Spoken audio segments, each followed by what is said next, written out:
All right, welcome everybody to the fourth instalment of our educational webinars. Tonight we've got Rebecca Ham speaking about nutritional considerations for breeding sport horses. So the first webinar we heard from our esteemed Dr. Huntington, who talked about broodmare nutrition. I talked about young growing horses.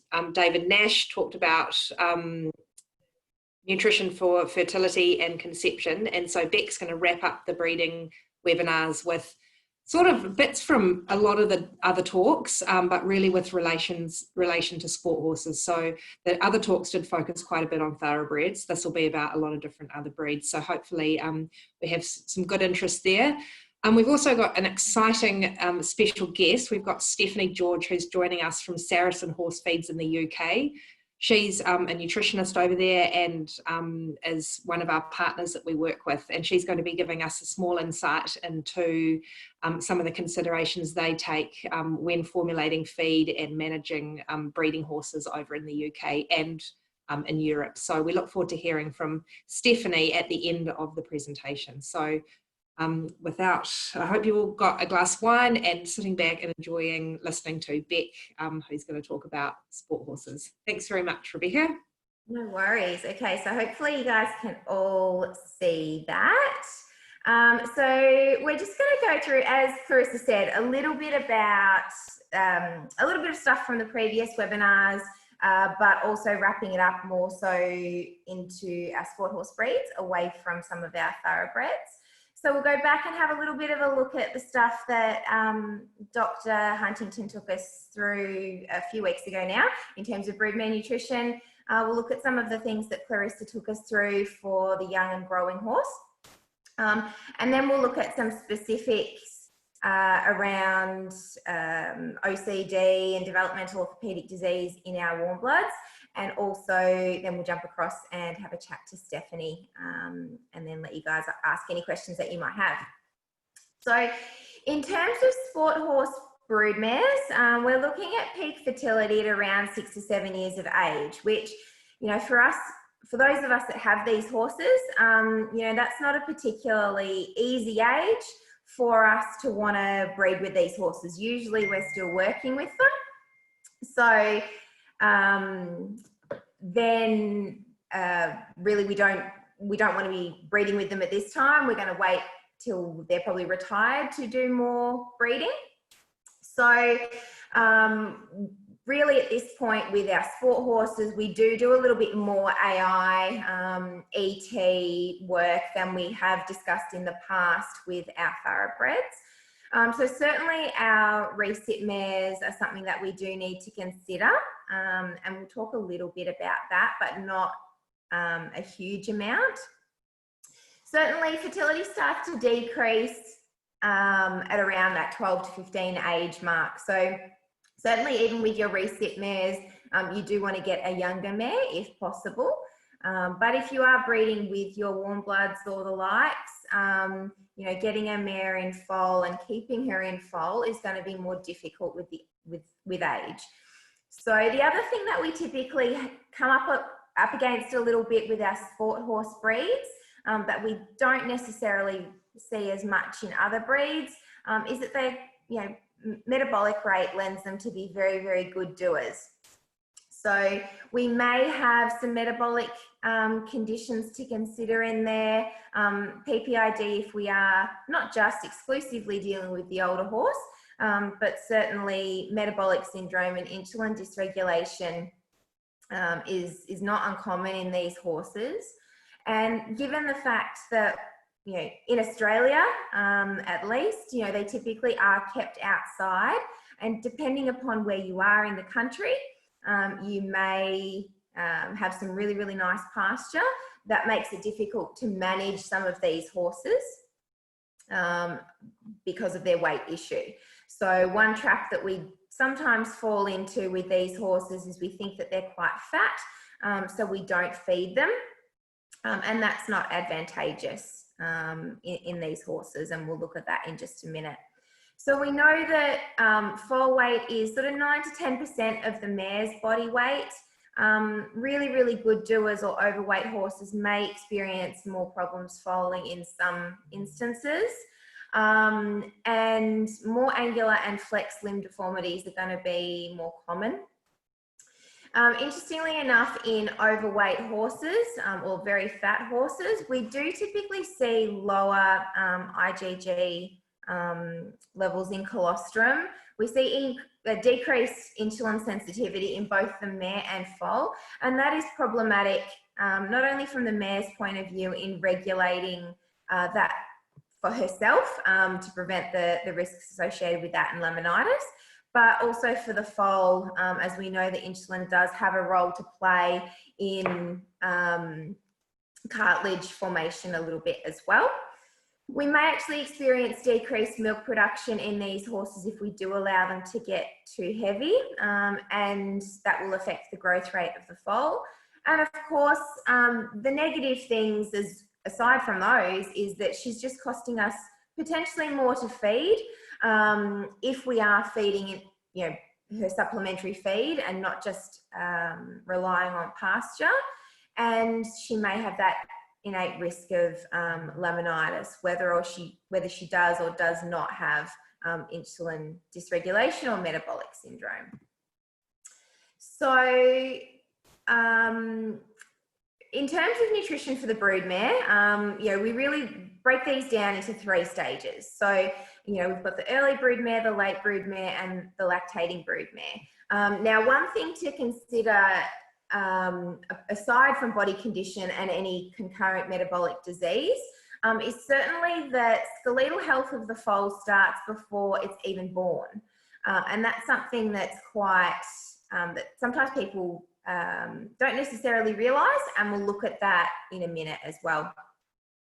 So considering herd dynamics is really critical in these horses, because not only for the broodmare while she's pregnant, but also after foaling, depending upon the size of the operation that you've got. If you're just breeding 1 or 2 horses, or if you've got a larger stud, the way you're managing these horses is likely to be a little bit different.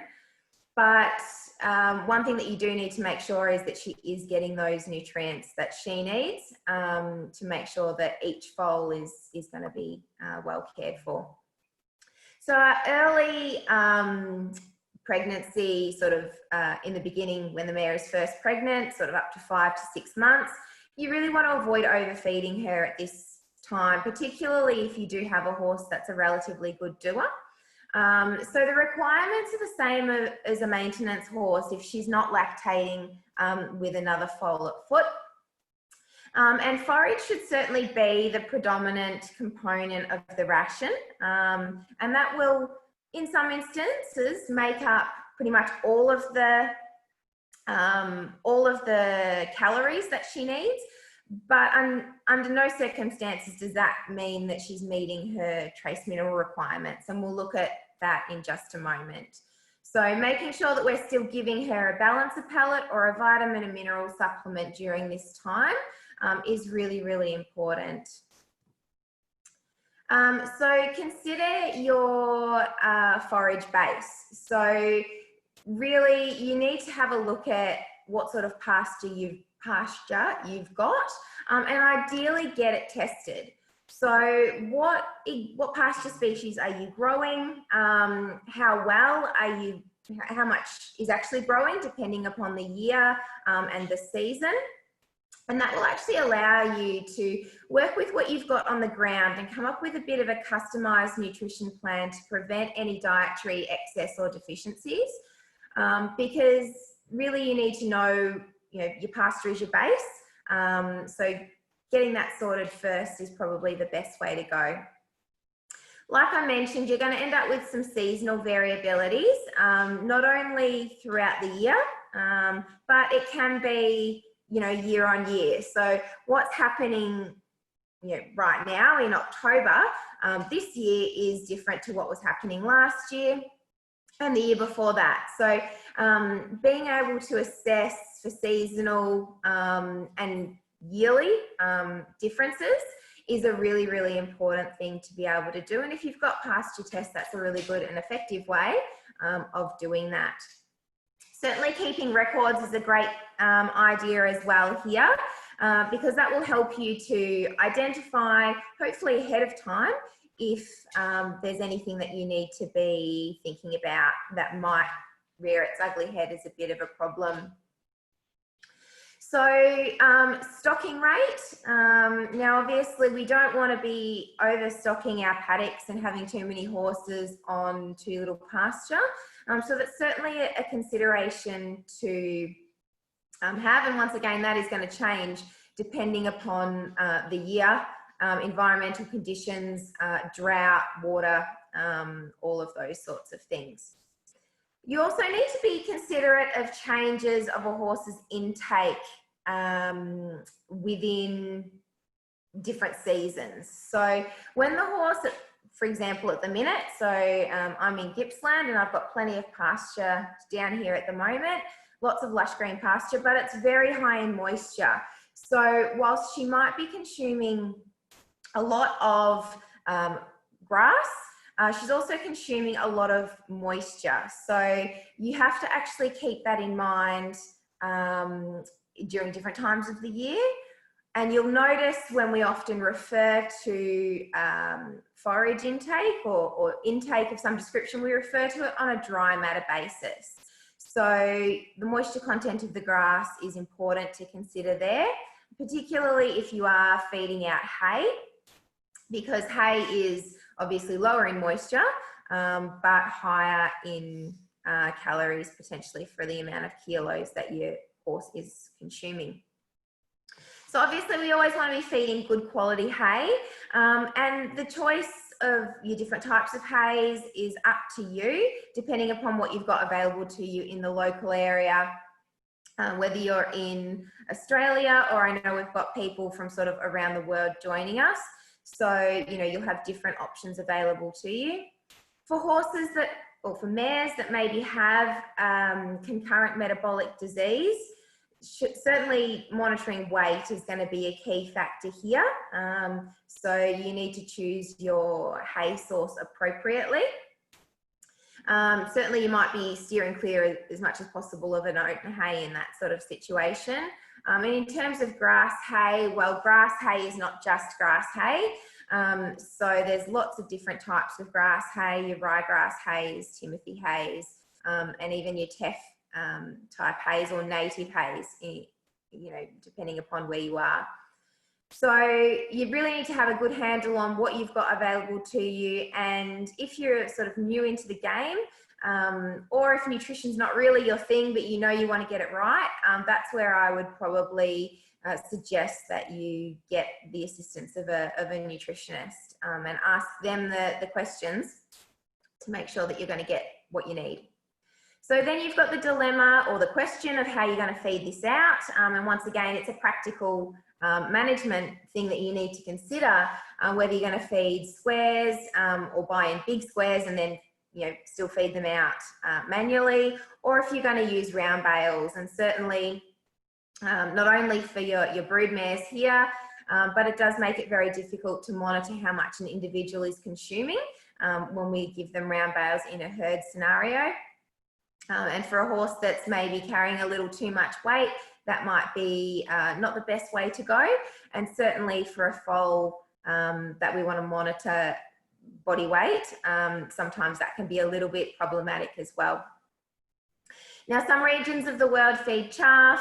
In our smaller sporting horse breeding sort of scenarios, chaff might be something that you are feeding if you're feeding out a half a dozen horses and you're making up individual rations. But certainly in large scale operations, it's maybe not practical to do so. And other regions of the world, aside from Australia, don't necessarily use chaff to the same degree as what we do here. So you can meet forage requirements very effectively with or without chaff, depending upon your preferred management and costs. Haylage is also an option, and that is probably in some areas of the world more popular than it is in Australia. So there are certainly benefits to it. Caloric density can be slightly higher. Obviously dust can be lower, but you do need to feed it out make sure you're doing it safely. And also, some horses, if they're new to it, may just take a little bit of time to get used to that smell. And then, of course, if we've got older horses or horses that maybe are sensitive to starches and non-structural carbohydrates, some of our other really highly digestible fibre sources like beet pulp and soy hulls can be a very effective way of getting fibre into these horses and supporting their energy needs. But just bear in mind, these can be quite energy dense. So for a very good doer, probably not the best way to go. But for a horse that you do need to up the calories and you want to steer clear of grains or concentrate feeds, this may be a good option for you. So these are just a couple of little graphs here just to show you. So this is an early pregnant mare kept at pasture if she was only kept on pasture alone. So you can actually see everything below the red line there at 100% is not meeting her basic requirements. And I know that for a lot of our sport horse, warm blood type horses, this is exactly where we end up, because our horses tend to get a little bit too heavy. So we just leave them on pasture. The problem is that, vitamins and minerals are responsible for literally thousands of, things in the horse's body. And most of them we can't actually see, so they play a role in everything from eyesight and enzyme function, immunity, skeletal health, protection of cell membranes, repair, healing of soft tissue structures, cartilage and joint health maintenance as well. So certainly you do just want to be making sure that you're meeting those requirements, even if she is just at pasture. And simply adding a balancer pellet for a good doer is probably your most easy and cost-effective way of doing that and getting her nutrient requirements into her without the additional calories that a fully fortified feed that's designed to be fed at 2 to 3 kilos a day would be providing. So then we move on into the third trimester or late pregnancy, and our energy requirements do go up slightly during this time. And this is where, a lot of people do realise this, and so they go to give a little token feed. But the problem with that is they feed below the recommended amount on the back of the bag that the manufacturer has stipulated. So all that does is actually add a few calories without giving your mare all of the vitamins and minerals that she actually requires. Now, protein and some of our trace minerals are particularly important during this time, particularly copper, zinc and manganese, as the foal is actually storing these in its liver for the first 3 months of life until it starts consuming food by itself. And there have been quite a few studies that have demonstrated that a mare in late pregnancy that is copper deficient or not receiving enough copper, it makes it difficult for those foals to grow correctly during those first few months of life, which is really a very big and important time for them. So we know that there's a high incidence of OCD in foals, in these foals when mares don't get adequate copper during late pregnancy. So you can just see here, and Pete took you through this previously, that the foal growth is not linear. So, during those last couple of months of pregnancy, that's when the foal is doing the majority of its growing. So we really do need to make sure that when we get to this point, we have our nutrition plan down pat for these broodmares. Even though their body condition might look fine, we do need to make sure that we're giving adequate vitamin and mineral nutrition for the babies. So we've got lots of different options that we can pick when we go to look to meeting these nutrient requirements. Pasture, like we've sort of established, is going to be your first and foremost, and that's something that is going to be very dependent on your geographical location, how much space you've got, how many horses you've got on that space, and also season and year. So it will change this year maybe compared to next year Then you've got the different options. So you can go with a grain, and there's nothing wrong with going with a grain, but you do need to then balance that with a balancer pellet, because you are not going to meet all of your trace mineral requirements with a grain alone. It is a relatively cost-effective option, but you do need to fortify that. For a good doer that is surviving well on pasture, you just go with your balancer pellet like all phase, and that will, you know, take care of everything that you will need. If you want to choose a fully fortified feed, there's lots of different options. You know, a cube or something similar is a sensible option. And, you know, at this point, you might also look for the mare for things like your omega-3 fatty acids, you know, because we know that these do actually, you know, support mares during late pregnancy and early lactation to help reduce post-foaling inflammatory response, and can actually reduce the incidence of early embryonic loss as well. So this is just another little graph with an example of firstly a pasture and then a grain with a balancer pellet, or alternatively a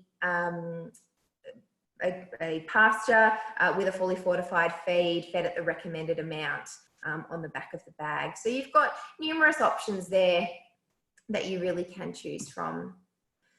So the lactating mare, we really don't want to underfeed these guys, but you do still need to consider their body condition score. So once again, you know, you don't want to be knowing that you need to be feeding these horses and then just getting them fatter and fatter and fatter. That is not advantageous to them at all.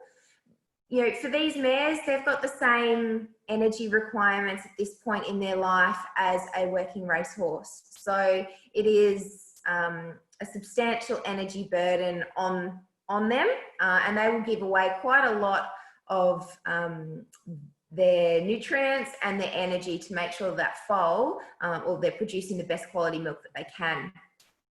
So during this time as well, you want to start to consider some of your crate feeding options for your babies, you know, particularly for our warm bloods, which if we're noticing our babies getting a bit heavy too quick, sometimes we wean them a little earlier than the traditional sort of 5 to 6 month mark.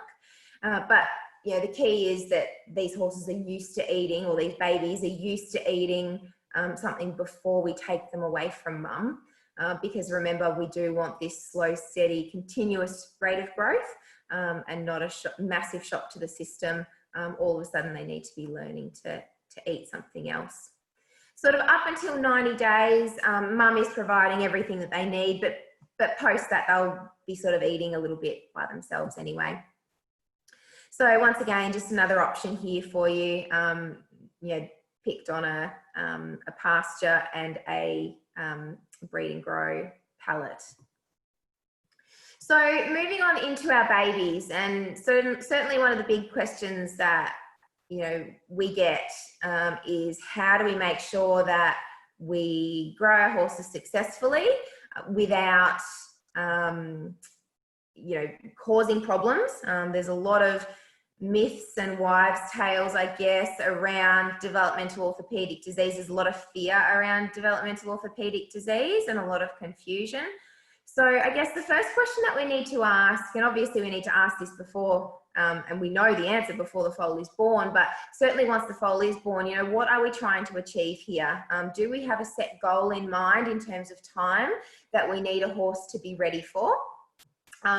You know, for our warm blood horses, we may have we might not be selling them at all if we're breeding ourselves, or we may be selling these horses if we're a professional breeder at, you know, weaning or 12 months or 2 years of age. But we don't usually have the same amount of pressure as we do in some of the racing industries and thoroughbred industries to get them ready for certain sales. So our birth dates are usually a little bit more spread out and really can be across the year. We want to select our desired growth curve as early as possible. And ideally this wants to be a slow, steady growth curve to really set the horse up for skeletal soundness. We don't want to be having peaks and troughs. So making sure we keep them as lean as possible during this growth period is a good thing. So, you know, we're not saying have them skinny, but certainly seeing a few ribs on our babies is totally fine and can be advantageous. You know, it's a little bit better to have them a little leaner than too heavy in terms of setting them up for skeletal development. So monitoring in the sport horse industry, particularly on boutique studs or when we're breeding 1 or 2 horses of our own, is probably not as routine as what it is in other parts of the world where we've got larger operations, or in, you know, the thoroughbred industry in Australia.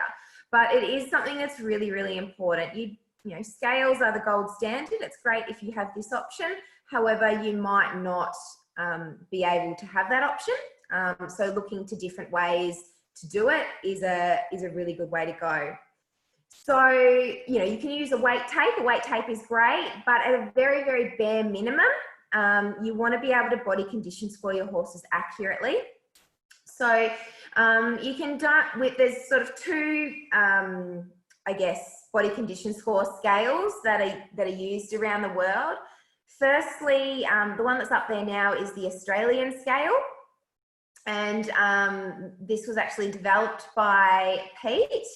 And it's a 1 to 5 scale. And then we've got the Hennicky scale as well, which is a 1 to 9 scale. So really, it doesn't matter which one you choose, as long as you choose the same one and you use the same one consistently. And in terms of from a practical point of view, you know, it's best if the same person is body condition scoring these horses on a regular basis, rather than other, you know, 2 or 3 people trying to do it for consistency's, you know, reason.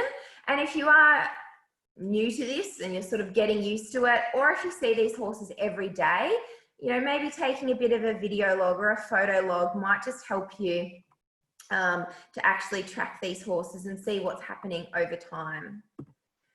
So we've put a couple of examples in here of different, so this is on the Hennicky scale, but different foals here with different body condition scores, just so you can see a little bit of what these horses look like. So this is on the 1 to 9 scale. So you can see the weights and the heights there. And you can also see how these are described a little bit. So, you know, hip and shoulders in a foal that's condition score of 4 are a little bit more prominent. The withers are still quite noticeable, and the ribs are easily discernible, and the backbone is pretty easy to see and feel. When we move up to a 5 on the Hennicky scale, once again, you can see the age, weight and height of this particular individual, but you can also see the pictures here about, you know, the ribs are a little bit more hidden in comparison to what you saw on the body condition score of 4 on the previous slide. When we're starting to get horses that are a little bit heavier than what might be ideal, looking at a body condition score of 6, you know, once again, you know, you can sort of see this horse here is a lot more round than those 2 previous horses. And of course, our body condition score of 7, which is getting probably a little bit too heavy. The ribs are very well covered. And I know we like to have our sport horses quite well covered. It is a little bit more trendy to do that, and not just as babies, but right through their careers. You know, if we're looking at dressage horses in particular, it's probably a little more fashionable to have them on the heavier side than it is to have them on the particularly lean side. So you do just need to think that, you know, these horses are, the heavier they are, the more weight they are putting on relatively immature bone and skeleton and joints. So in terms of growth rates, so for more than a decade, KER have actually looked at, you know, growth rates on thoroughbred foals, and Clarissa's been really, really heavily involved in this, particularly recording weight and height information and comparing this information gathered to a global database. But you know, we also want to look at this in terms of Thoroughbreds. So we compared the information in these studies from researchers with over 600 Hanoverian foals from birth to the age of 7 months. And the Hanoverian foals, as you can see, were slightly heavier at birth, weighing in, you know, just a slight bit heavier, but not a lot. The Hanoverian foals grew slightly slower than their Thoroughbred counterparts for the first 3 months and remained slightly smaller until 5 months of age. But by the time they got to 7 months, the Hanoverian and Thoroughbred foals were almost identical in height and weight. So at this point in their growth, the Hanoverian foals weighed an average of sort of 267-ish kilos and had a withers height of 138 centimetres, whereas the Thoroughbreds had an average weight of 269 and withers height of the same. So at around 6 months of age, an appropriate growth rate might be sort of 800 to 900 grams a day for an average daily gain. And then growth will slow until the horse, you know, is sort of getting 100 to 300 grams a day as it enters its sort of second year of life. So moving on from just that sort of weight side of things, you know, the luxury of the majority of our sport horse guys is that they don't have the pressure of that really big, intense growth phase. So the warm blood breeders, you know, really should utilize the feeding programs based on a forage ration and add vitamins and minerals as appropriate to meet that horse's requirements. So bone development, so the horse is sort of born around 10%, 9 to 10%, as we said before, of its mature body weight, and bone mineral content, you know, changes quite dramatically in the first year of life. So we've got about 17% at birth, about 2/3 of what it will be at maturity at around 6 months of age, and then 3/4 approximately at 1 year of age. And, you know, full maturity for bone development doesn't happen till the horse is somewhere between 4 to 6 years of age. So the height and long bones are certainly the development priority for these horses. So we want to make sure that we are delivering adequate energy, proteins, vitamins and minerals in appropriate levels, given some of the ratios that Clarissa spoke about in her talk. So if you happen to miss those, I'd certainly encourage you guys to go back and watch them because they've got a lot more detail than sort of what I'm just skipping over with some of this stuff here. Like we said before, we want that to be a constant intake. So making sure these foals are used to eating whatever they're going to be eating when they're weaned, before they're weaned, and weaning in the least stressful way as well. So there's lots of debate around exercise and skeletal development in horses. So loading the skeleton is actually a good thing. So bone is dynamic and it responds to the pressures that are put upon it. So really it's a little bit of a case of, you know, use it or lose it in that sort of situation. So there's been numerous studies that have looked at this, not only in young growing horses, but also in working horses that are maybe boxed because of injury, or that might be boxed routinely as part of their management strategy. But looking at young quarter horses, for instance, early forced exercise supports consistent bone metabolism that is necessary for uniform growth. And that was actually done in a pretty recent study and published just this year using water treadmills versus traditional treadmills and free choice exercise, and then no loading as well. We've also got a Dutch warm blood study that looked at horses that or foals that were turned out versus those that were kept in confinement or in confined spaces. And these foals that were turned out did actually have a greater bone density compared to stable foals. And we know that horses or foals with lower bone density also have a higher incidence of osteochondrosis scores, and that OCD scores, in fact, can be linked to lower bone density. We'll talk about that a little bit more in a minute, but you know, researchers are certainly suggesting that tissue fragility as a possible factor as the development of OCD, given that 80% of tissue strength of the bone is actually associated with its mineral content. So optimizing bone density should certainly be a priority in all horses, no matter their age or if they're working or not. So we also know, you know, that KER have been focused on bone research for a long time because it is critical for long-term soundness and horses reaching their potential. And so we've actually done studies on both weanlings and young working horses as well.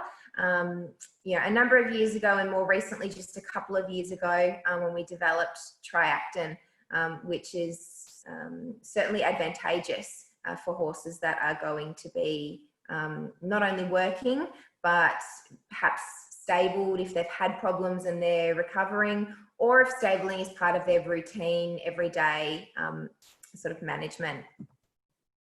So when we look at nutrition and growth rate and joint disease, like I said, you know, we have been looking into the links of these for a long time, and in particular the links between nutrition, growth rate, body size, and the incidence of joint disease in young horses. And one of the studies that Clarissa referred to in her presentation included a thoroughbred study of more than 300 horses, where it was very much found that horses that were heavier during the first 30 days of life compared to the average had a 3 times increased risk of developing OCD. So, you know, that's not to say that weight is the only risk factor. We know that there's certainly other risk factors in here as well, and certainly irregular or fluctuating growth rates due to environmental or dietary factors, as well as the onset of puberty, is a factor that needs to be considered.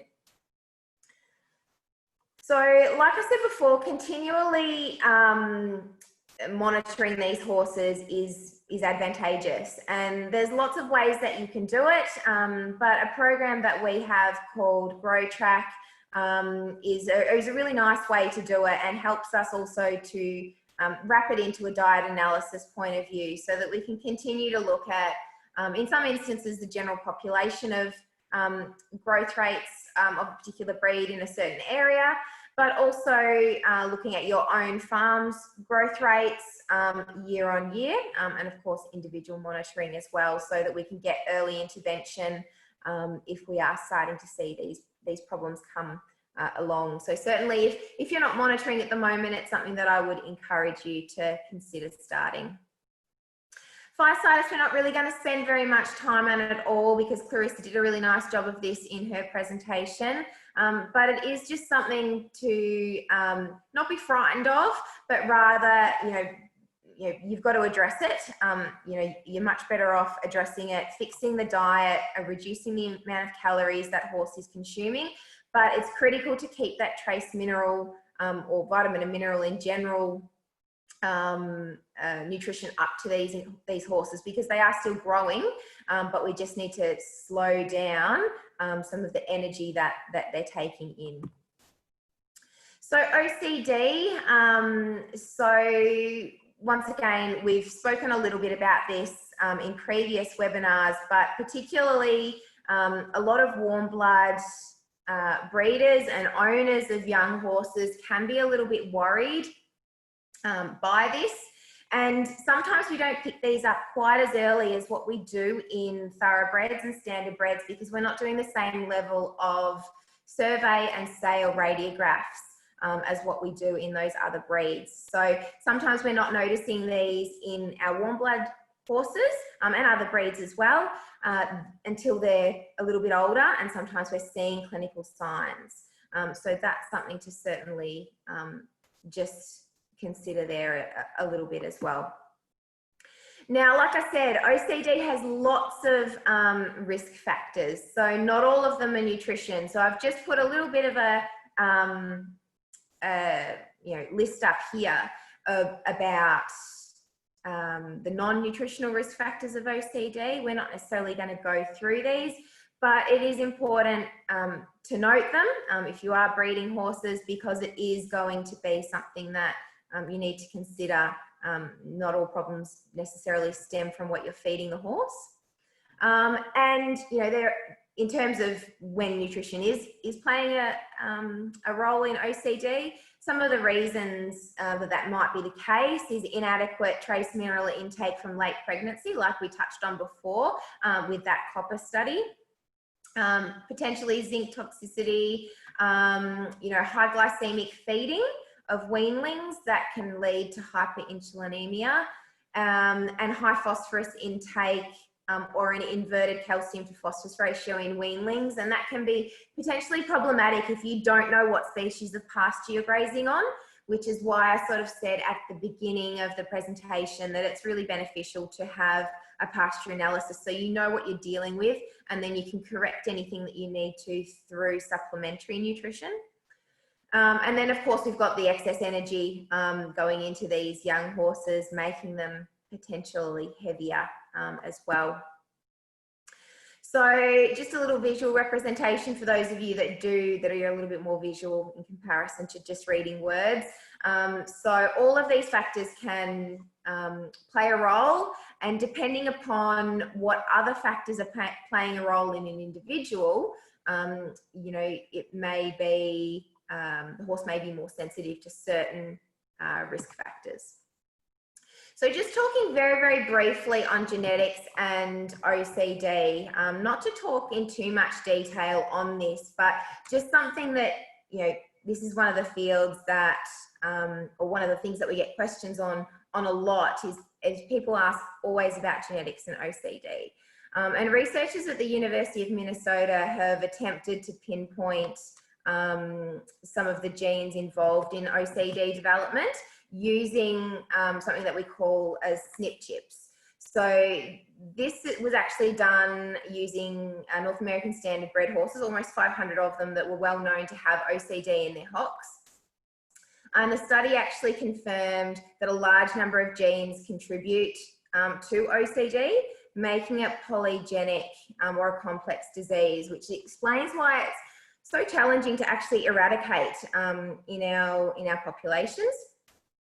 So overall, the heritability was estimated at 0.24, which is considered to be moderate, and the scale they use is between 0 and 1. So this means that there are other factors that substantially affect the development of the disease, and there are significant portions of the disease which are due to environmental factors and genotype as well as environmental interactions. So we can't just blame it on genetics. Certainly has a role to play, but not in all cases. And another area that we, you know, that we often get questions about or people get consumed on is a term called nutrigenomics. And nutrigenomics is how nutrients and nutritional strategies can actually affect the horse's genome. So this is sort of still an evolving field, and basically it looks at the "you are what you eat" tagline, and looks at what genes can be turned on and off in response to the feeding of different nutrients. So these nutrients interact either directly or indirectly with an animal's genome to influence how genes are expressed and how nutrients can actually impact on the health, disease status, and even enhance performance when we get to that stage in the horse's life. So I guess a couple of specific examples of how nutrients can interact with genomic traits to impact a horse's health would certainly be HYPP, or hyperkalemic periodic paralysis, you know, particularly potent sometimes in our quarter horse breeds, and polysaccharide storage myopathy, or PSSM, in perhaps some of our warm blood type breeds, and other breeds as well, of course. So really, we also want to look at how certain metabolic markers in healthy horses affect or reduce insulin sensitivity in breeds where we know that is potentially a problem. So as we said, you know, excess energy is an issue with developmental orthopedic disease in general, not just OCD. So you do need to just have a little bit of a sort of look at the overall ration, and really, if you're basing everything off pasture or forage, which you should be, choosing an appropriate feed. In a lot of cases, that might be a balancer pellet rather than a fully fortified feed, but it also might change depending upon the season. So, you know, in spring, that horse might be surviving and maintaining body condition really, really well on pasture alone. So we just add the balancer pellet to fortify that diet and meet requirements. However, in summer when pasture dries off, we may have to supplement and then swap onto a feed that we can feed at a couple of kilos a day. But remember, if you do have a horse that has some of those metabolic conditions like metabolic syndrome or insulin dysregulation, you need to be a little bit more savvy about what feeds you do choose, and looking to some of those highly digestible, high calorie fiber sources like beet pulp, or potentially other calorie sources like oil, or stabilized rice bran. So something like Equijal would be the way to go, potentially there, without upsetting glycemic index and insulin parameters in these horses. So feeding your young growing horses, you know, avoid our common feeding mistakes that we've spoken about in the previous webinar with Clarissa. So, you know, we follow the exact same principles here as what we do when we've spoken about broodmares. You know, forage first. We want to know what we're dealing with, so we do a hay and a pasture analysis as much as possible. We keep in mind the variation that goes through the season, and look to control any supplementary forage intake rather than allowing them necessarily ad-lib access if we need to monitor that horse's individual weight. We always monitor body condition score and growth on a regular basis. And like I said before, if you're new to the game, perhaps look at making a little bit of a video or photo log so it can help you to see what that horse is doing over time. Enlist the help of someone if you need it. And just remember that sometimes meeting basic requirements are not enough. So the NRC, or sort of the, I guess, the one of the gurus that put out the guidelines for how much horses require of certain nutrients, and those are minimal requirements designed to meet exactly what that horse needs to survive.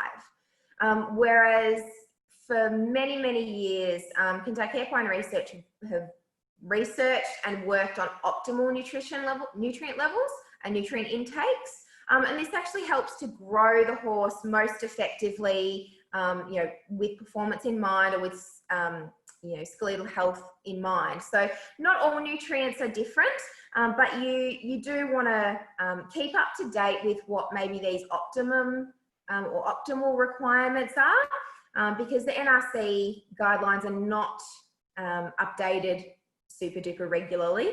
So it is probably a good thing to, you know, see if there's any more current research on that side of things as well.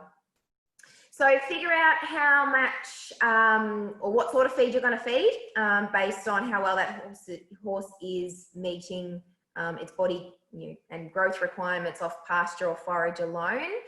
You can select either a concentrate or a balance, the same rules apply, but I would certainly encourage you to perhaps look to one of the Kentucky Equine Research Brand Alliance partners. You know, we have a really extensive network all over the globe. So all of those little red dots on that map actually indicate partners that we work with. So no matter where horses are coming or going to or from, and particularly with some of our warm bloods, you know, if we bring them in from Europe, you know, and they are, say, on a Saracen feed, it would be a good and sensible thing to try and pair that up with something when the horse arrives here in Australia.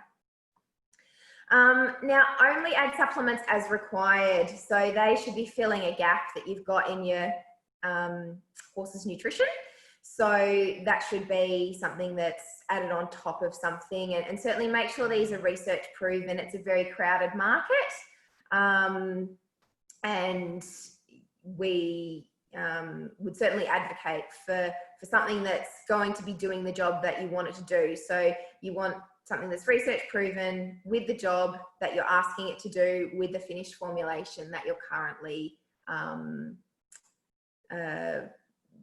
feeding. So you don't want to be just relying on airy-fairy research. A manufacturer should be able to provide that. A quality manufacturer with a good quality product should be able to provide that for you. So just remember that this is the time where nutrition mistakes really do have the potential to limit performance. So make sure that you have a really good look at what you're currently doing, and potentially monitor that, change that as you need to, and get help if you need it from your veterinarian and also from your consulting nutritionist. So I'm actually going to pass over to Steph now. So let me just stop sharing this. And Steph, beautiful. All right, so Steph's going to take us through a little bit about a European perspective on breeding and growing these horses for sound and athletic performance. So off you go, Steph. Hello everybody. So I just sort of, as Rebecca said, talk you through a little bit about what we do over here and kind of the common issues that we find, in particular with our sort of sports horse breeding side over here. And actually it was really interesting to listen to the views that you guys have, the problems that you guys have over in Australia, because although you sort of say you import a lot of your horses from Europe, it does sound as though you come across some of the similar issues that we see here. And one of the biggest things that we have here on the sports horse, the warm blood side particularly, is that they are very good doers. So we have mares that are good at holding their weight. They can be prone to becoming particularly overweight, too heavy, and all of those things kind of add up to the problems during foaling, birth rates being a little bit too heavy, and they're all the things that we want to avoid really.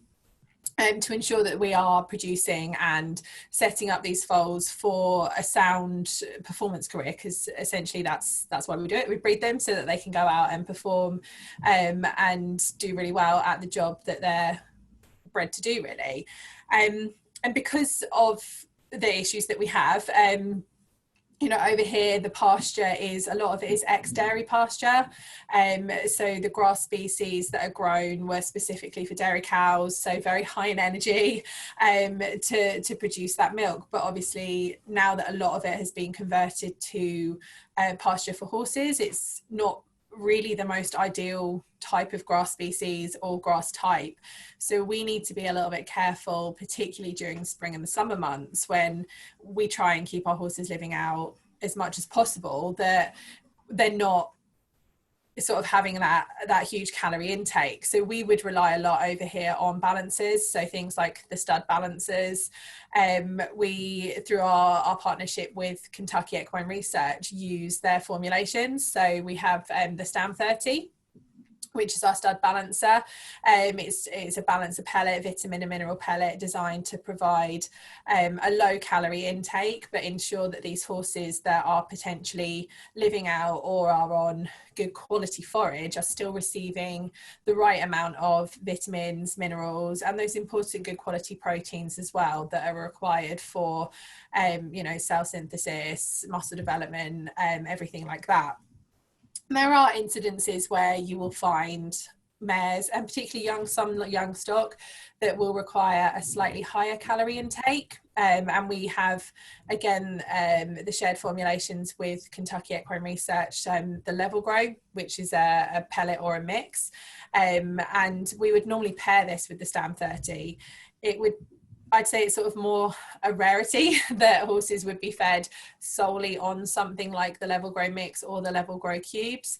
We would normally do like what we refer to as a 2-part feeding system, where they would be maintained on something like the Stam 30, the stud balancer, and then have those additional calorie requirements topped up with the level grow, usually over the winter months, when there is not so much turnout.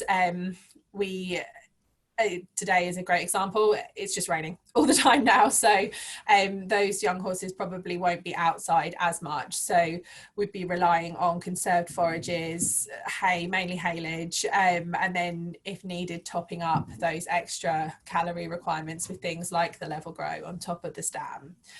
And because we have quite a high incidence of very good doers, mares and foals that hold their weight well, we also like to incorporate Nano-E, the natural vitamin E supplement, into the diet of these types of horses, because that can help to increase the colostrum quality and also the Foal IgG levels as well.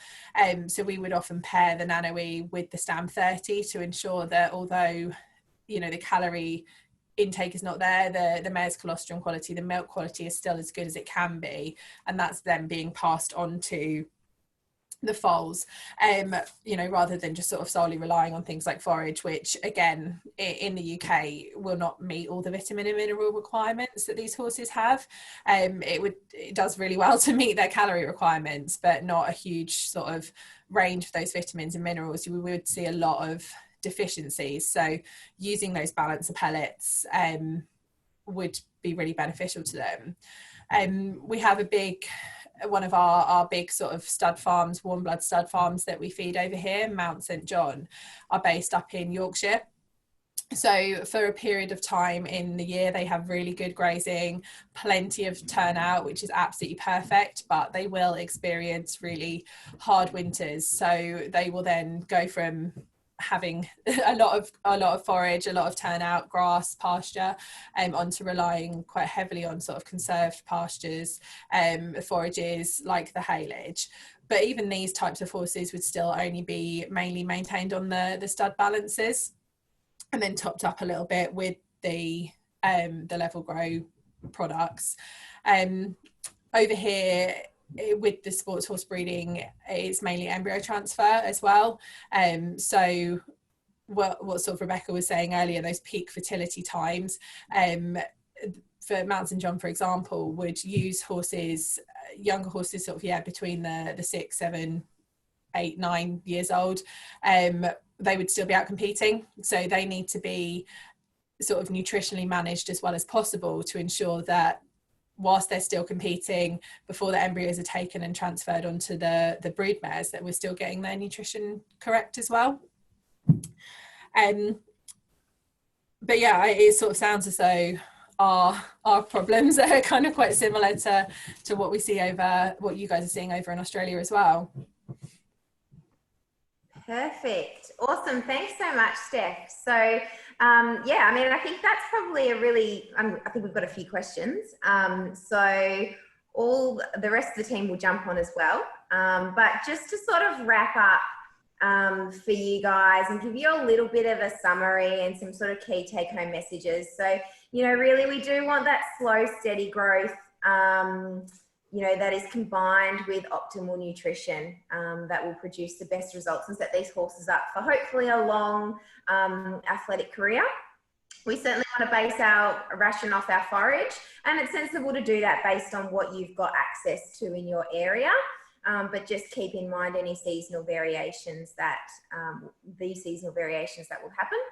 Monitoring that every horse's individual body condition score. And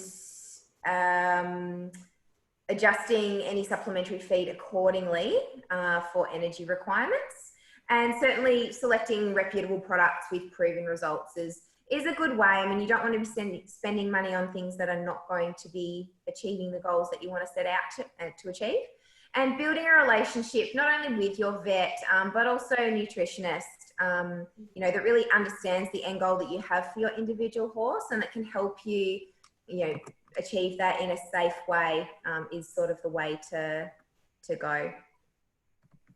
So, Rissy, did we have any questions? We do have some questions. You might just need to turn, oh, there we are. No. Right. Thanks, Stephanie, for joining us.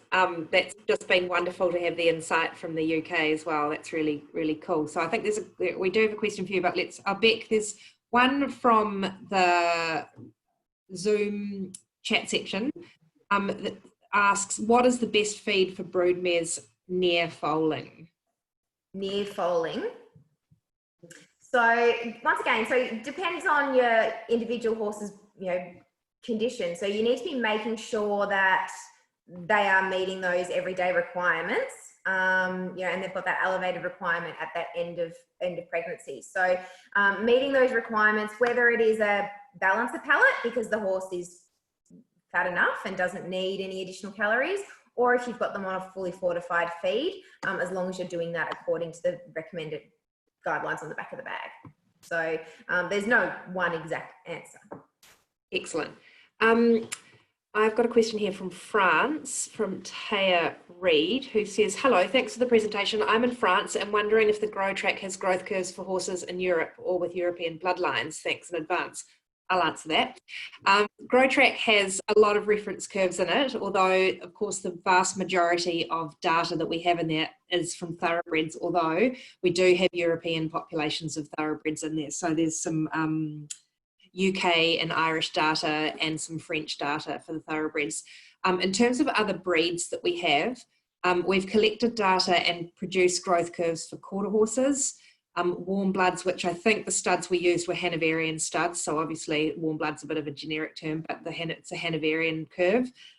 We've got some PRE or Andalusian curves, a Lusitano curve, and an Arabian curve. So these have been collected from multiple studs, not necessarily in Europe, but the breed curves have got enough data in them to be pretty standard. And remember, you don't want to be exactly on the curve necessarily. The idea with using these growth curves to track your young horse's growth is to make sure that the horse is growing is in a steady rate to match the pattern of the curve, but not necessarily the actual exact body weight of the curve. So they're pretty good curves. In order for us to produce a new curve, we need thousands and thousands of data points. So we need a lot of horses weighed to make a robust curve. And that's why there's limitations in some of the more specific breeds or very specific countries. So certainly get in touch with us and we can set you up with the program and whatever reference curve you need to monitor your young stock. Another question that somebody else can answer. From Caitlin that says, what time of year would you have your pastures tested? So maybe Dr. H or David can answer that one. Yeah. Dave. Okay, we'll probably have different opinions. I've got another one for you, Dr. Peter Huntington. Okay. I know which one that one is. Probably multiple times. I'd suggest multiple times a year. I mean, you want to get a good representative of the growing curve of pasture throughout your property. So obviously spring is a good time now. That'd be what your maximum energy or nutrient density would be. I really like to know what my horses are eating during the dry time of the year, so when the pasture dries off. Debatable during autumn, because that may be, if you get an autumn flush, that may be similar to your spring flush, but if you want to, during the autumn time, and then when the pasture's dormant, depending on what pastures you have, but having an idea of what the pasture is during the dormant time. And then probably, if you're serious and you're doing pasture renovation, just start doing a rotation through the years of seeing if fertilizer or year upon year is actually having a different effect on your pastures. So like Rebecca said, it's a huge proportion of a diet, especially for a sport horse that are on a high roughage diet. You really need to know what you're putting in your horse's mouth. And I'll just make a comment there too, Dave, is that if your pastures are prone to calcium phosphorus inversions in late winter and early spring, then you want to know about that, because if grass is mostly what your mares or your young horse are eating, then that can have a serious impact on their calcium intake and bone related to bone issues if you're not supplementing them properly with a balancer with, say, enough calcium in there. Excellent. Well, while you've got the floor, Pete, one other question that says, which feeds are responsible to suppress the estrus cycle in mares? Right. Well, actually, firstly, Whether they're wanting to suppress it or wanting to not suppress it. Yeah, not suppress it. Firstly, I think we're going to say happy birthday to Clarissa for tomorrow, perhaps. Oh, for goodness sake. Yeah.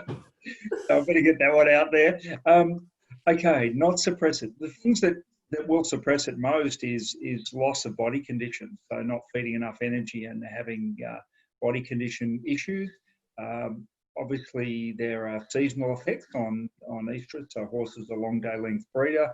If you want to get your mare cycling, then get the lights on, or wait for the right time of year.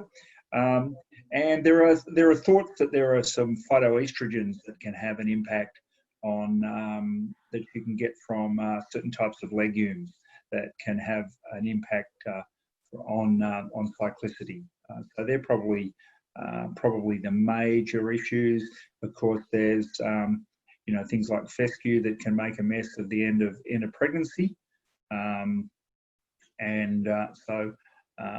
that's a consideration too. But they're the I think getting the body condition right and keeping the mare in a steady state body condition is the number one thing. Excellent. And then a Northern Hemisphere one for you, Stephanie. Okay. What do you think are the extra considerations that might be taken up there, where certainly with more extreme weather conditions than we might face in Australia, a lot of the young stock are housed indoors more than we might here. So are there extra considerations taken with nutrition or ensuring they get extra exercise with foals being kept in boxes in winter? I know that a lot of places don't, but is that something that people take into consideration? It does vary between different setups, really. I mentioned earlier Mount St John, who are a huge setup up in North Yorkshire, and they would be one that would be a good candidate for extreme weather conditions. They had some snow the other day. It's still reaching 20 degrees down here in the south of England, so the weather conditions are quite extreme between the north and the south. But yeah, generally they would be housed in boxes or barns a lot more over those winter months to protect them from the rain, the colder weathers. And depending on the setup, somewhere like Mount St John, they would probably have sort of maybe turnout places like barns indoors where they could turn out for sort of free exercise, or covered arenas that they could use if they couldn't use the pasture. But the smaller breeding setups, probably they would be very restricted. It would be more sort of, they would just be boxed, and or when there was a break in the weather, tried to sort of get them out if they could. So from a nutritional sort of management point of view, it would be on maintaining those body condition scores. So if they had maybe been on like a stud balancer throughout the summer, introducing something like the Level Grow. But generally we're sort of seeing that even with the sort of the weather conditions and changes like that, a lot of them, even throughout their performance careers, these warm blood types are maintained more on the stud balancers. Like a really good example would be Vallegro. Everybody knows him. We've worked with him since he was a 2-year-old, and he has only really ever been maintained on a balancer like the Stam 30 with small intakes of a higher energy feed when he was competing. So even someone like him definitely didn't really need a lot of food for performance. So I think individually it would sort of change, but generally it's just getting the base nutrition right. Calorie intake is not really that needed, even when it gets quite cold here. Excellent. No, that's really cool. Thank you so much. Thanks so much for joining us again. Okay, a glass of wine because the time's not quite right over there. Oh, I know. It's 11 o'clock in the morning here. So. Oh, you probably could soon, lunchtime. Maybe. All right, so there's no other questions that I can see. Facebook had a couple, but more to do with finding webinars to watch in the future. So we'll deal with that. But if anyone has any further questions, please don't hesitate to email us at advice@ker.com. We will probably have some further webinars down the track. But yeah, we look forward to hearing feedback. If there's any further questions or comments, we look forward to hearing them. But thanks very much for tuning in, and yeah, have a great evening, great day, wherever you are in the world. Thanks, guys. Thanks, Bye. Stephanie. Thank See you. Thanks, Stephanie.